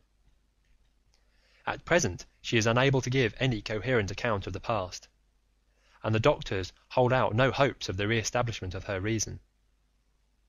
There is evidence that a woman who might have been Madame Fornay was seen, for some hours upon Monday night, watching the house in Godolphin Street. "What do you think of that, Holmes?" I had read the account aloud to him while he finished his breakfast. "My dear Watson," said he, as he rose from the table and paced up and down the room, "you are most long-suffering, but if I have told you nothing in the last 3 days, it is because there is nothing to tell. Even now this report from Paris does not help us much. Surely it is final as regards the man's death. The man's death is a mere incident, a trivial episode, in comparison with our real task, which is to trace this document and save a European catastrophe. Only one important thing has happened in the last 3 days, and that is that nothing has happened. I get reports almost hourly from the government, and it is certain that nowhere in Europe is there any sign of trouble. Now, if this letter were loose... No, it can't be loose. But if it isn't loose, where can it be? Who has it? Why is it held back? That's the question that beats in my brain like a hammer. Was it, indeed, a coincidence that Lucas should meet his death on the night when the letter disappeared? Did the letter ever reach him? If so, why is it not among his papers? Did this mad wife of his carry it off with her? If so, is it in her house in Paris? How could I search for it without the French police having their suspicions aroused? It is a case, my dear Watson, where the law is as dangerous to us as the criminals are. Every man's hand is against us, and yet the interests at stake are colossal. Should I bring it to a successful conclusion, it will certainly represent the crowning glory of my career. Ah, here is my latest from the front." He glanced hurriedly at the note which had been handed in. "Hallo! Lestrade seems to have observed something of interest. Put on your hat, Watson, and we will stroll down together to Westminster." It was my first visit to the scene of the crime. A high, dingy, narrow-chested house, prim, formal, and solid, like the century which gave it birth. Lestrade's bulldog features gazed out at us from the front window, and he greeted us warmly when a big constable had opened the door and let us in. The room into which we were shown was that in which the crime had been committed, but no trace of it now remained, save an ugly, irregular stain upon the carpet. This carpet was a small square drugget in the centre of the room, surrounded by a broad expanse of beautiful, old-fashioned wood flooring in square blocks, highly polished. Over the fireplace was a magnificent trophy of weapons, one of which had been used on that tragic night. In the window was a sumptuous writing desk, and every detail of the apartment, the pictures, the rugs, and the hangings, all pointed to a taste which was luxurious to the verge of effeminacy. "Seen the Paris news?" asked Lestrade. Holmes nodded.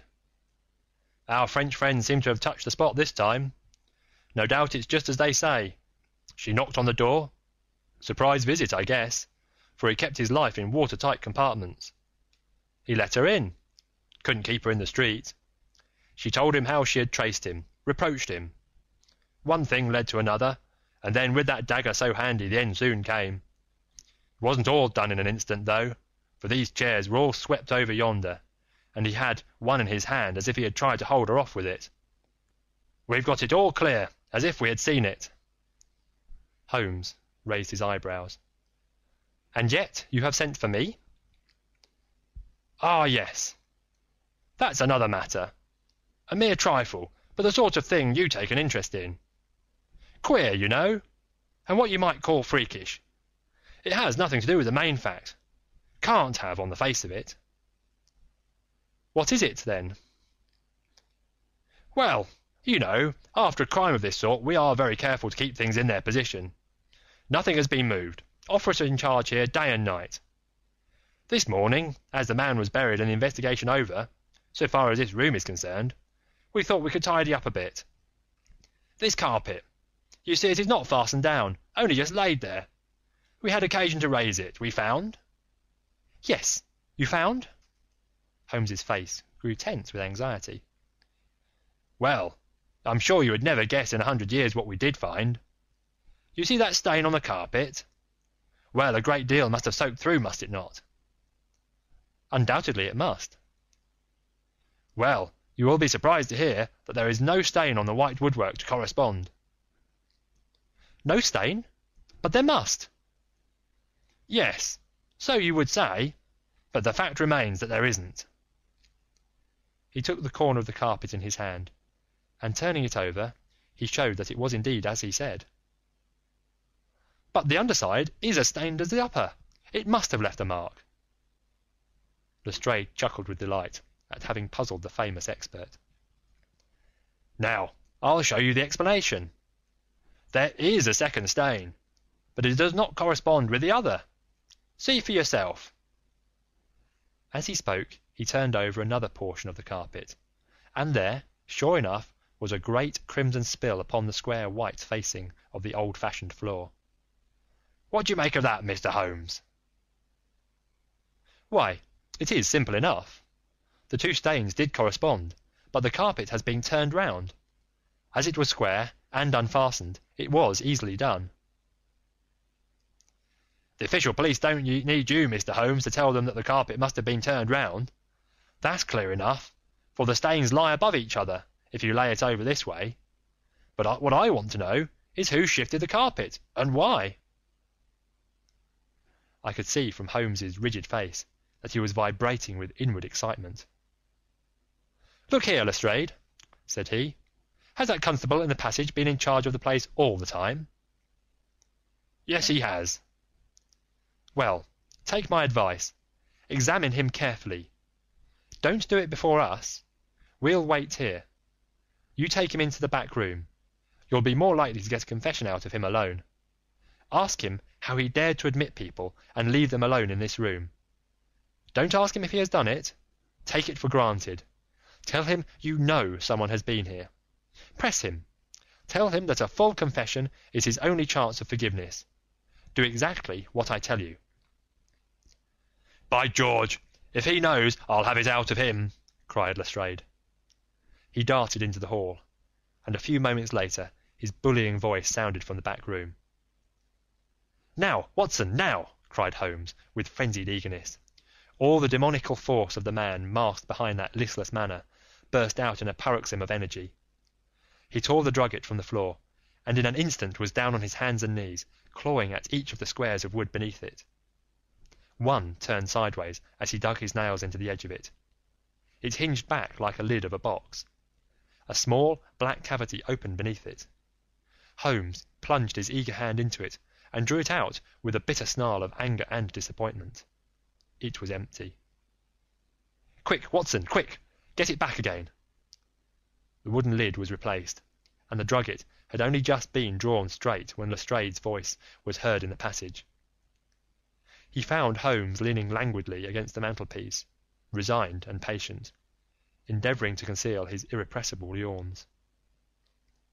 Sorry to keep you waiting, Mr. Holmes. I can see that you are bored to death with the whole affair. Well, he has confessed, all right. Come in here, Macpherson. Let these gentlemen hear of your most inexcusable conduct. The big constable, very hot and penitent, sidled into the room. I meant no harm, sir, I'm sure. The young woman came to the door last evening, mistook the house, she did, and then we got talking. It's lonesome when you're on duty here all day.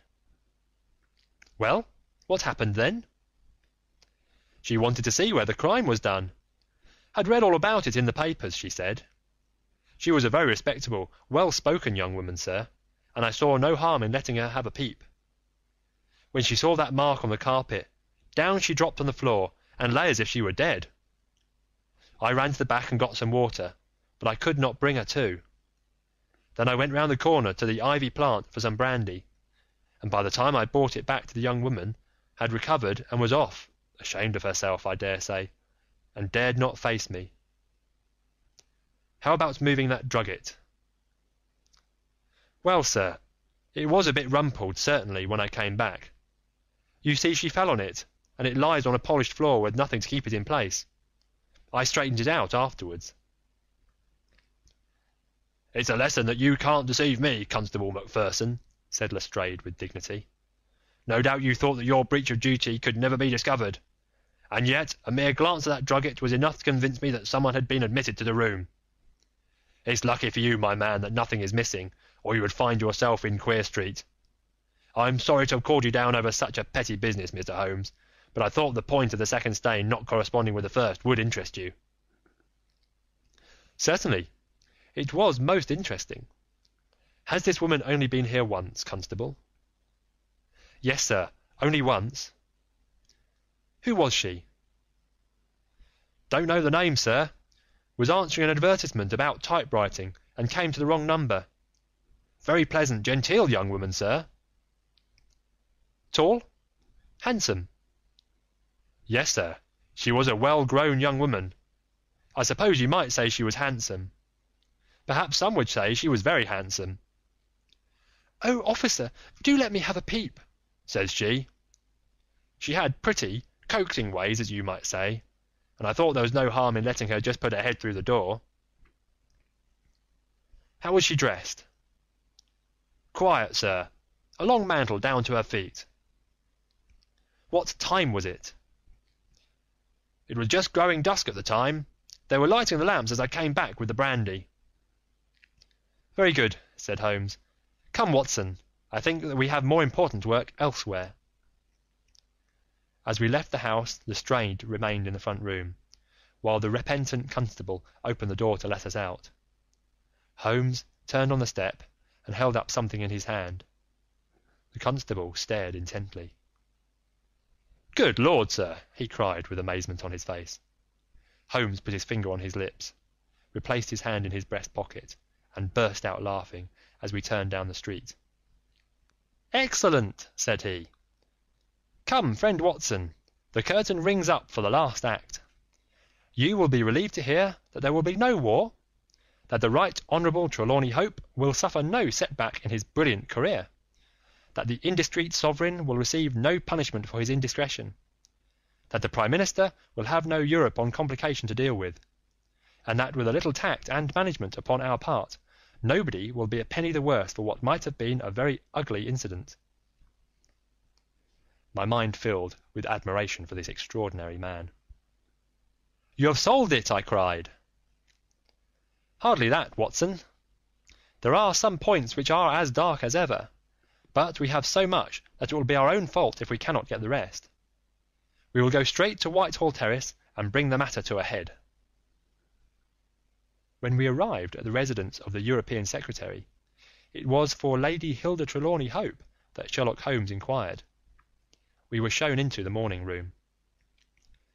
Mr. Holmes, said the lady, and her face was pink with her indignation, this is surely most unfair and ungenerous upon your part. I desired, as I have explained, to keep my visit to you a secret, lest my husband should think as I was intruding into his affairs. And yet you compromise me by coming here and so showing that there are business relations between us. Unfortunately, madam, I had no possible alternative.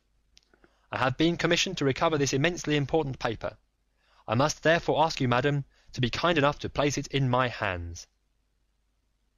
The lady sprang to her feet, with the colour all dashed in an instant from her beautiful face. Her eyes glazed, she tottered. I thought that she would faint. Then, with a grand effort, she rallied from the shock, and a supreme astonishment and indignation chased every other expression from her features. You insult me, Mr. Holmes. Come, madam, it is useless. Give up the letter. She darted to the bell. The butler shall show you out. Do not ring, Lady Hilda. If you do, then all my earnest efforts to avoid a scandal will be frustrated. Give up the letter, and all will be set right. If you will work with me, I can arrange everything. If you work against me, I must expose you." She stood grandly defiant, a queenly figure, her eyes fixed upon his, as if she would read his very soul. Her hand was on the bell, but she had forborne to ring it. "You are trying to frighten me. It is not a very manly thing, Mr. Holmes, to come here and browbeat a woman. You say that you know something. What is it that you know?" "Pray sit down, madam. You will hurt yourself there if you fall. I will not speak until you sit down. Thank you." "I give you 5 minutes, Mr. Holmes." "1 is enough.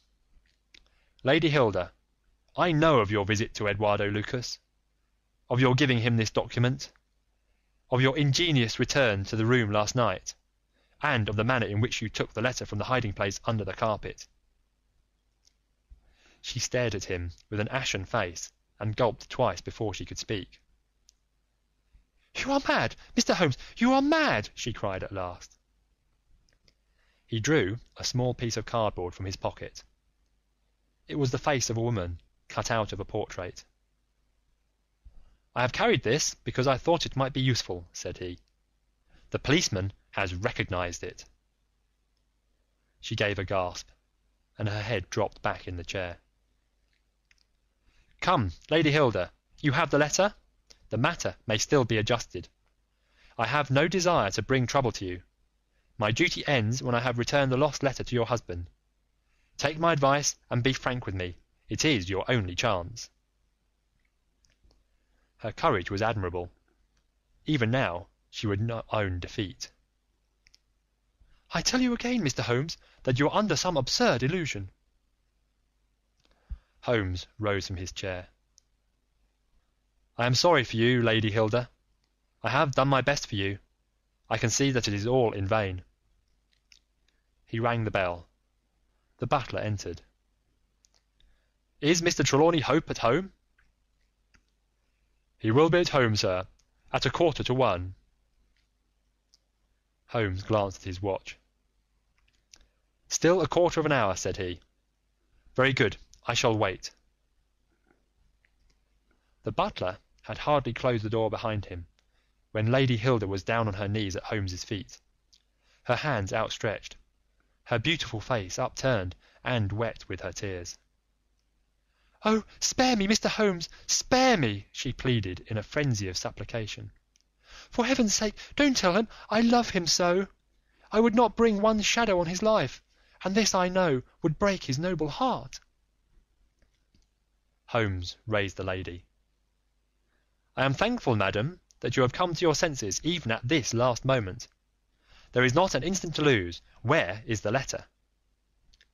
She darted across to a writing desk, unlocked it, and drew out a long blue envelope.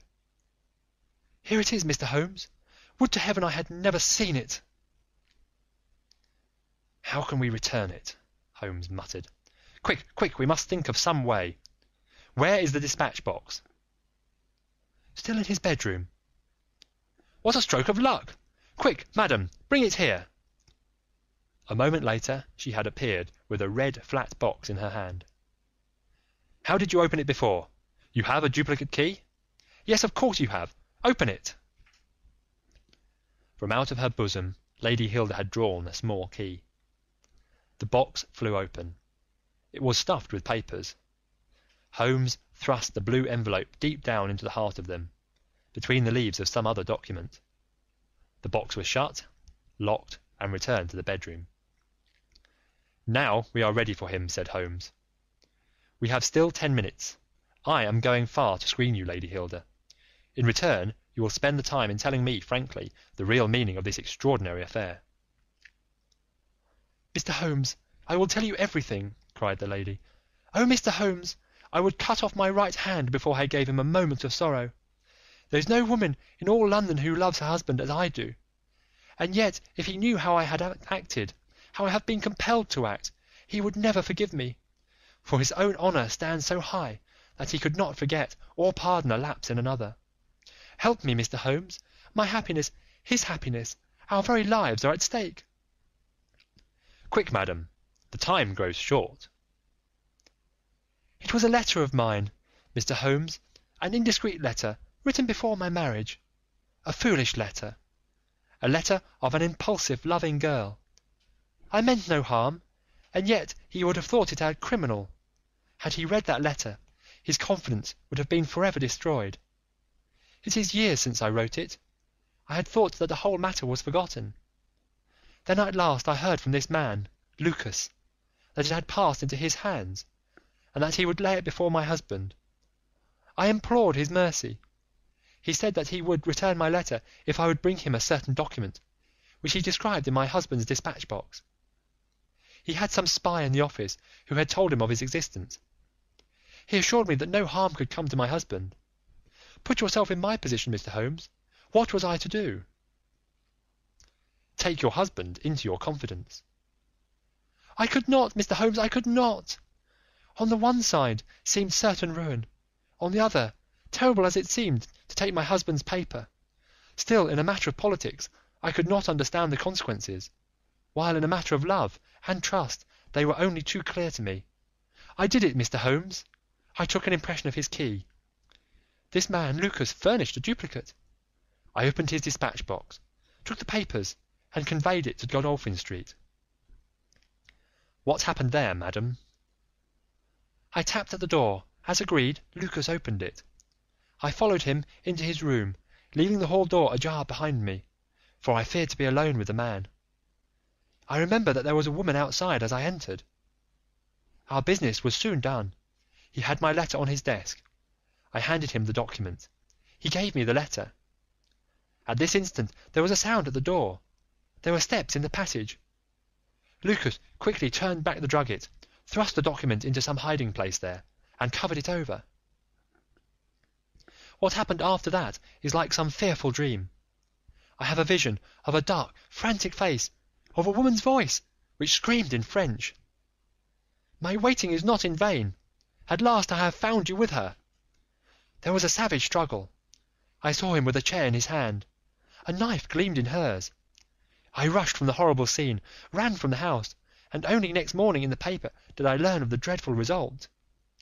That night I was happy, for I had my letter, and I had not seen yet what the future would bring. It was the next morning that I realized that I had only exchanged one trouble for another.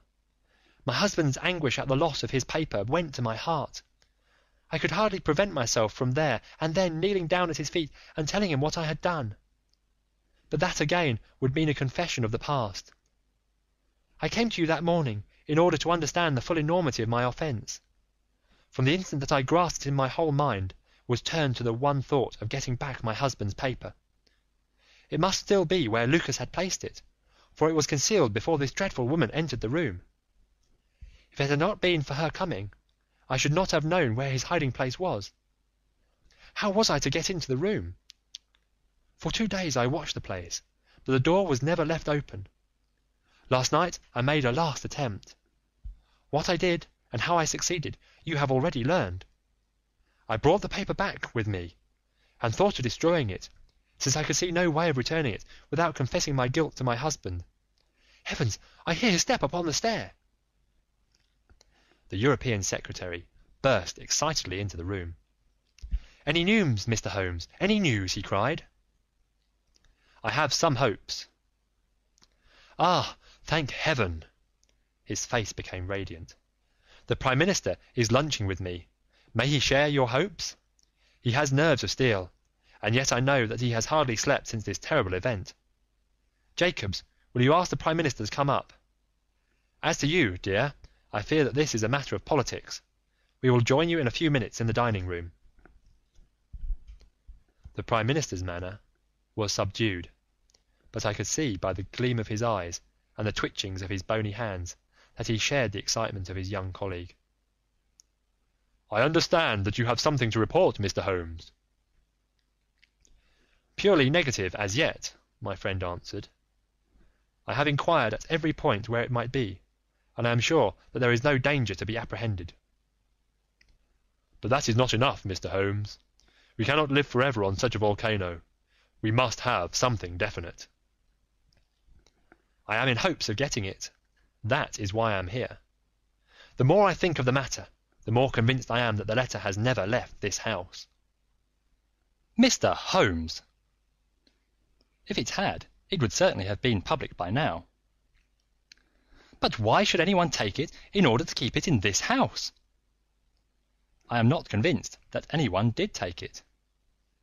"Then how could it leave the dispatch box?" "I am not convinced that it ever did leave the dispatch box." "Mr. Holmes, this joking is very ill-timed. You have my assurance that it left the box." "Have you examined the box since Tuesday morning?" "No, it was not necessary." "You may conceivably have overlooked it." "Impossible, I say." "But I am not convinced of it. I have known such things to happen. I presume there are other papers there?" "Well, it may have got mixed with them." "It was on the top." "Someone may have shaken the box and displaced it?" "No, no, I had everything out." "Surely it is easily decided, Hope," said the Premier. "Let us have the dispatch box brought in." The secretary rang the bell. "Jacobs, bring down my dispatch box. This is a farcical waste of time, but still, if nothing else will satisfy you, it shall be done. Thank you, Jacobs, put it here. I have always had the key on my watch chain. Here are the papers, you see.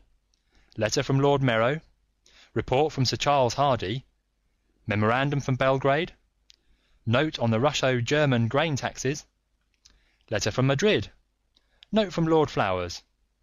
Good heavens! What is this? Lord Bellinger! Lord Bellinger!" The Premier snatched the blue envelope from his hand. "Yes, it is it. And the letter is intact. Hope, I congratulate you." Thank you, thank you! What a weight from my heart!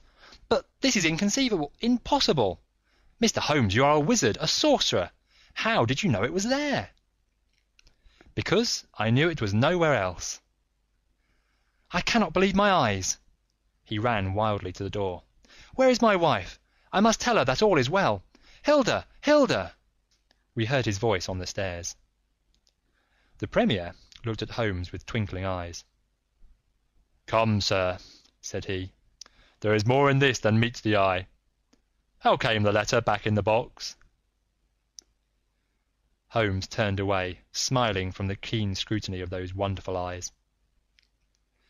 "We also have our diplomatic secrets," said he, and picking up his hat, he turned to the door.